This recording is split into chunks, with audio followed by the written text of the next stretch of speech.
Welcome to KV Tamil channel 3.0.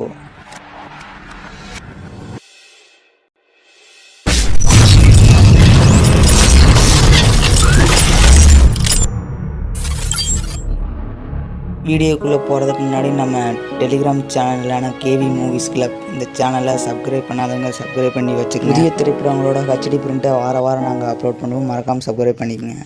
மே தினத்துக்கு ஒளிபரப்பு செய்கிற திரைப்படங்களை இப்போ பார்க்கலாம். அதில் நம்ம சன் டிவியில் பார்த்திங்கன்னா நம்ம தனுஷ் நடித்து பொங்கலுக்கு வெளிவந்த திரைப்படம் தான் கேப்டன் மில்லர். இந்த திரைப்படத்தை பார்த்திங்கன்னா நம்ம மே தினத்தை முன்னிட்டு நம்ம சன் டிவியில் ஒளிபரப்பு இந்த திரைப்படத்தை பண்ணுவாங்க. அடுத்து நம்ம ஜி தமிழில் போகலாம். ஜி தமிழில் நம்ம அசோக் செல்வன் நடித்து வெளிவந்த திரைப்படம் தான் ப்ளூ ஸ்டார். இந்த திரைப்படத்தை பார்த்திங்கன்னா நம்ம மே தினத்தை முன்னிட்டு நம்ம ஜி தமிழில் இந்த திரைப்படத்தை எதிர்பார்க்கலாம்.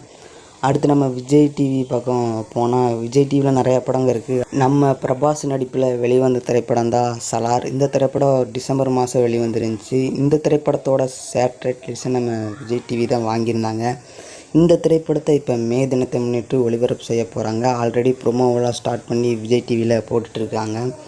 அடுத்து நம்ம கலைஞர் டிவி பக்கம் போகலாம். கலைஞர் டிவியில் பார்த்திங்கன்னா இந்த மே தினத்தை முன்னிட்டு காஞ்சூரிங் கண்ணப்பன் திரைப்படத்தை ஒளிபரப்பு செய்ய அதிக வாய்ப்பு இருக்குது நம்ம கலைஞர் டிவியில்.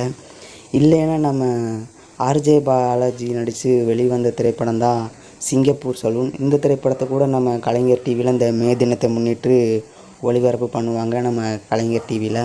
நம்ம கலர்ஸ் தமிழில் பார்த்திங்கன்னா இந்த மே தினத்துக்கு சந்தானம் நடிப்பில் வெளிவந்த 80s பில்டப் திரைப்படத்தை ஒளிபரப்பு செய்ய அதிக வாய்ப்பு இருக்குது.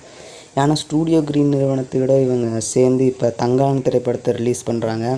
அதனால் இந்த திரைப்படம் நம்ம கலர்ஸ் தமிழ் போக அதிக வாய்ப்பு இருக்குது.